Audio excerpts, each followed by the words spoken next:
Nahul wallahi anta ahabbu ilayya min nafsi, kata Umar. Sungguh sekaranglah, mulai saat ini, kata Umar, demi Allah, engkau sangat aku cintai melebihi diriku sendiri.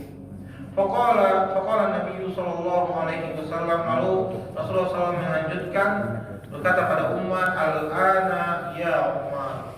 Maka Nabi SAW bersabda, sekarang kau benar ya Umar.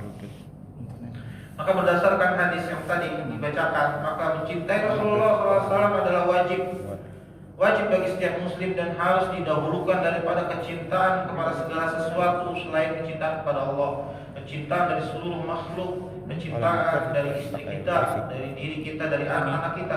Maka kita harus mencintai Rasulullah SAW lebih apapun, kecuali kecintaan kepada Allah Subhanahu wa Ta'ala. Karena sebab mencintai Rasulullah SAW adalah mengikuti sekaligus harusan dalam mencintai Allah. Jadi mencintai Allah adalah kita mengikuti sekaligus keharusan dalam mencintai Allah. Mencintai Rasulullah adalah cinta karena Allah.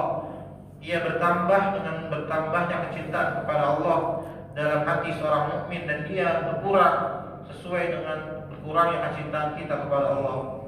Orang yang beriman akan merasakan manisnya iman apabila hanya Allah dan Rasulnya yang paling ia cintai. Nabi SAW bersabda, salasun man kunna fihi wajada bihinna halawatal iman. Ada 3 perkara yang apabila perkara tersebut ada pada seseorang, maka ia akan mendapatkan manisnya iman. Man kana Allah wa rasuluhu ahabba ilaihi mimma siwahuma.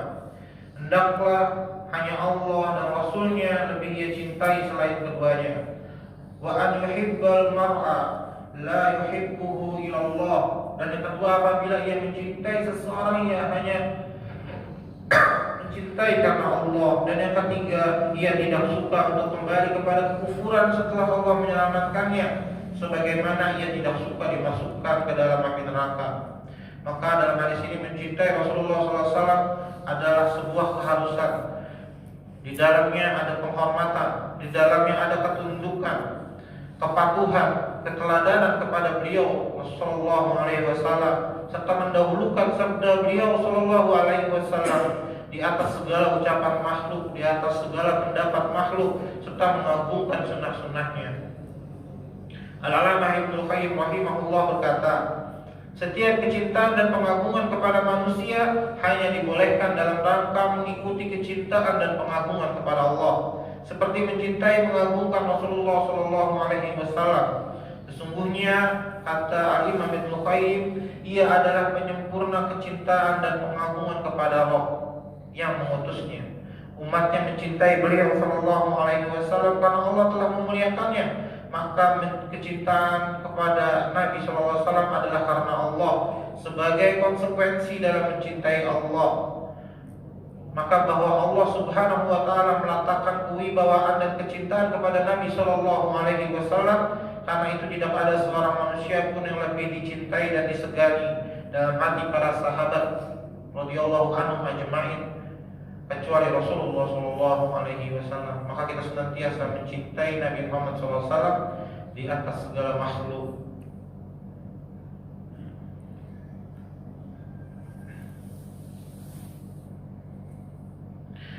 Poin yang ketiga, kata Syaikhi, yaitu senantiasa bersolawat dan mengucapkan salam kepada beliau ketika mengingat beliau Sallallahu Alaihi Wasallam. Memperbanyak salawat kepada Nabi Muhammad SAW ketika mengingat beliau dan disebutkan nama beliau. Allah Subhanahu wa Ta'ala berfirman yang sering kita dengar, innallaha wa malaikatahu yusholluna 'alan nabi ya ayyuhalladzina amanu shollu 'alaihi wa sallimu taslima. Sesungguhnya Allah dan malaikat-malaikatnya bersolawat untuk Nabi. Hai orang-orang yang beriman, Allah menyeru orang-orang yang beriman, bersolatlah kamu untuk Nabi, ucapkanlah salam penghormatan kepadanya.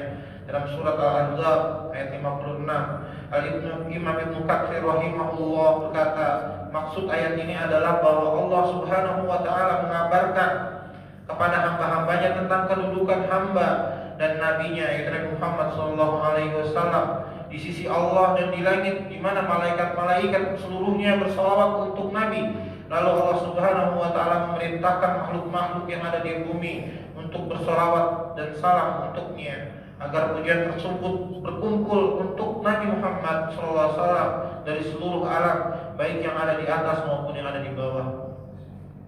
Ibnu Qayyim rahimahullah berkata dalam buku Jala'ul Afham, artinya bahwa jika Allah dan malaikat-malaikatnya seluruhnya bersalawat untuk Rasulnya Nabi Muhammad SAW, maka hendaklah kita juga bersalawat dan salam untuknya, karena kalian telah mendapatkan keberkahan, kata Ibnu Qayyim, dari risalahnya dan usahanya, seperti kemuliaan di dunia dan di akhirat.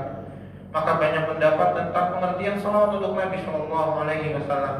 Yang benar adalah yang dikatakan oleh Abdul Aliyah, sesungguhnya salawat dari Allah itu adalah berupa pujian bagi orang yang bersalawat untuk beliau di sisi malaikat-malaikat yang dekat.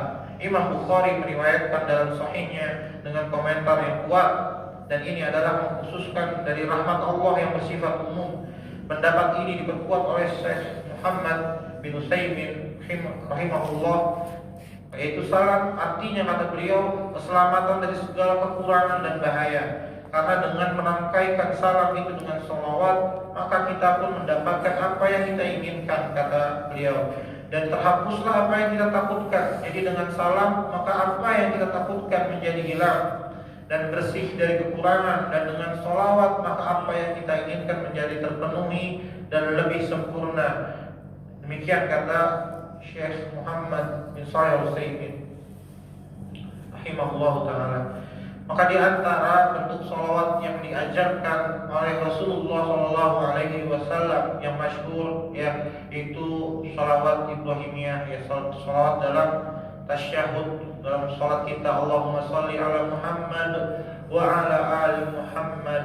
Ya Allah, berikan salawat kepada Nabi Muhammad dan keluarga Nabi Muhammad, kama shallaita ala Ibrahim wa ala ali Ibrahim, sebagaimana Engkau telah memberikan kepada keluarga Nabi Ibrahim dan keluarga Nabi Ibrahim. Innaka Hamidum Majid, sesungguhnya Engkau Maha terpuji lagi Maha mulia. Allahumma barik ala Muhammad wa ala ali Muhammad, ya Allah berkahilah Nabi Muhammad dan keluarga Nabi Muhammad, wa ala ali Muhammad kama barakta ala Ibrahim wa ala ali Ibrahim innaka Hamidum Majid, sebagaimana Engkau telah memberkahi Nabi Ibrahim dan keluarga Nabi Ibrahim, sesungguhnya Engkau Maha terpuji lagi Maha mulia. Ya, hadis riwayat Bukhari, Muslim dan yang lainnya. Salawat ini masyhur, ya.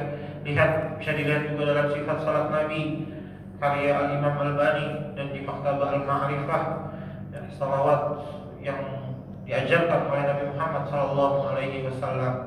Dan termasuk salawat yang paling utama yang disyariatkan setelah yang tadi dibacakan, yaitu salawat yang biasa diucapkan dan ditulis oleh salafus saleh dalam buku-buku beliau, yaitu kata Syekh Abdul Muhsin bin Muhammad Al-Abbad hafizahullah taala, seorang ulama senior di Saudi Arabia, salafus saleh termasuk para ahli hadis, telah biasa bagi mereka menyebut salawat dan salam kepada Nabi Muhammad SAW ketika menyebut nama beliau dan mendengar nama beliau, yaitu sallallahu alaihi wasallam dan alaihi salatu wassalam. Jadi ketika kita mendengar nama Nabi Muhammad, minimal kita mengucapkan sallallahu alaihi wasallam.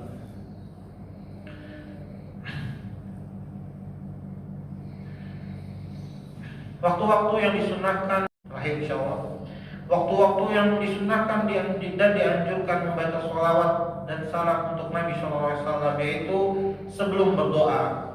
Ya, ketika kita sebelum berdoa kepada Allah, kita mengucapkan salawat dan salam kepada Rasulullah SAW terlebih dahulu. Dalam sebuah hadis, bila salah seorang di antara kalian sholat, maka hendaklah ia memulai dengan pujian dan sanjungan kepada Allah, lalu bersalawat untuk Nabi, kemudian berdoa setelah itu dengan apa saja yang ia inginkan.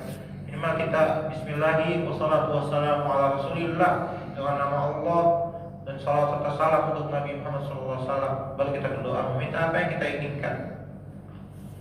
Lalu dalam hadis lain, doa itu terhalang doa al-mahjub hatta yusalli da'i 'ala Nabi sallallahu alaihi wasallam. Doa itu terhalang hingga orang yang berdoa itu bersalawat untuk Nabi sallallahu alaihi wasallam. Ibnu Atta berkata, doa itu memiliki rukun-rukun, memiliki sayap-sayap, sebab-sebab dan waktu-waktu. Bila bertepatan dengan rukun-rukunnya, maka doa itu menjadi kuat. Bila sesuai dengan sayap-sayapnya, maka ia akan terbang ke langit. Bila sesuai dengan waktu-waktunya, maka ia akan beruntung.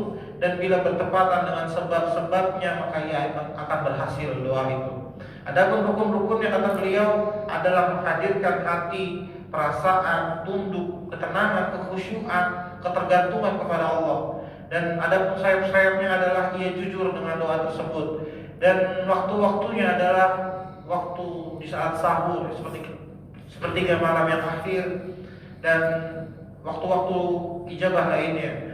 Dan sebab-sebabnya adalah salawat kepada Nabi Muhammad SAW. Lalu yang ketiga, ketika menyebut, mendengar dan menulis nama beliau Rasulullah SAW. Dalam sebuah hadis, celakalah raghima anfu rajulin dzukirtu indahu falam yusalli alayya. Celakalah seorang yang namaku disebutkan di sisinya, lalu ia tidak bersolawat untukku. Yang ketiga, memperbanyak salawat untuk Nabi Muhammad SAW pada hari Jumat. Ya, sesungguhnya di antara hari-hari yang paling afdal dalam sebuah hadis adalah hari Jumat, maka perbanyaklah salawat untukku pada hari itu, karena salawat kalian akan sampai kepadaku. Maka di hari Jumat itu mulai dari ba'da subuh, ya, atau ba'da maghrib di hari Jumat malamnya, sampai terbenamnya matahari di hari Jumat, kita perbanyak bersalawat untuk Nabi Muhammad. Allahumma sholli ala Muhammad wa ala ali Muhammad kama shallaita ala Ibrahim innaka Hamidum Majid, dan seterusnya. Atau Allahumma sholli wa sallim ala nabiyyina Muhammad, Allahumma sholli wa sallim ala nabiyyina Muhammad, dan seterusnya. Kita perbanyak pada salawat untuk Nabi Muhammad SAW pada hari Jumat. Dan selain yang waktu bersalawat untuk Nabi yang lainnya, yaitu ketika masuk dan keluar masjid, ya. Rasulullah SAW mengajarkan kita masuk masjid, a'udzubillahil azim, memuji Allah dulu, a'udzubillahil azim wa biwajhihil karim wa sultanihil qadim minasyaitonir rajim. Bismillahi wassalatu wassalamu ala Rasulillah, dengan nama Allah dan salawat serta salam untuk Nabi, untuk Rasulullah SAW. Lalu berdoa, Allahumma ftahli abwaaba rahmatik, ya Allah bukakanlah pintu-pintu rahmat. Dan ketika keluar masjid, Bismillahi wassalatu wassalamu ala Rasulillah, Allahumma inni as'aluka min fadlika, ya Allah aku minta kepadamu keutamaan darimu. Itu ya utama. Jadi waktu bersalawat kepada Nabi, dan keutamaannya salah satunya adalah banyak, karena bacakan satu saja, man shalla alayya hina yusbihu ashrun wa hina yumsi ashrun udrakathu syafaati. Barang siapa yang bersalawat untukku di waktu pagi 10 kali dan di waktu sore 10 kali, maka ia berhak mendapatkan syafaatku. Dalam hadis riwayat Imam Tabrani, insyaallah. Demikian 3 poin adab-adab terhadap Rasulullah. Ada sekitar 11, namun sepertinya waktu tidak sempat, ya. Insyaallah di lain kesempatan. Tadi yang pertama, kita senantiasa mencontoh kehidupan beliau, ittiba Rasul. Yang kedua, kita mendahulukan kecintaan kepada Rasulullah SAW dan senantiasa meminta kecintaan Allah dan orang-orang yang dicintainya. Dan yang ketiga, yaitu senantiasa memperbanyak salawat kepada Nabi Muhammad SAW. InsyaAllah ini yang bisa saya sampaikan dari buku Al-Adab Al-Akhlaq Al-Islamiyah. Semoga bermanfaat, dan yang kurang lebihnya mohon maaf. Billahi taufik. Subhanakallahumma wa bihamdika asyhadu an la ilaha illa anta astaghfiruka wa atubu ilaik. Wassalamualaikum warahmatullahi wabarakatuh.